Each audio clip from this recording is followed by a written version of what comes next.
Mendiang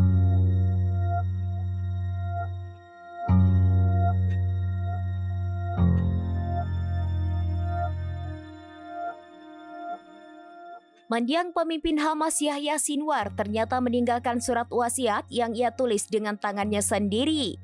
Surat itu ditujukan kepada para pejuang perlawanan Palestina Hamas yang merinci instruksi mengenai penanganan tawanan Israel di jalur Gaza. Dilansir Roya News via Tribun News pada Kamis 31 Oktober 2024, surat tersebut diterbitkan oleh kantor berita Palestina Al-Quds. Dikatakan surat wasiat pemimpin Hamas yang gugur melawan tentara pendudukan tersebut berjumlah 3 lembar. Dalam lembar pertama, Sinwar meminta para pejuang Hamas memprioritaskan keselamatan sandera Israel.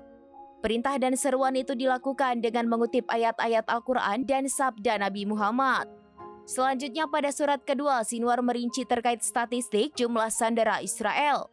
Pada surat kedua itu pula, ia merinci usia sandera serta pembagian status apakah itu personel militer, warga sipil, atau anak di bawah umur. Kemudian pada surat ketiga berisi daftar sandera perempuan, disertai rincian usia, pekerjaan, serta kewarganegaraan mereka.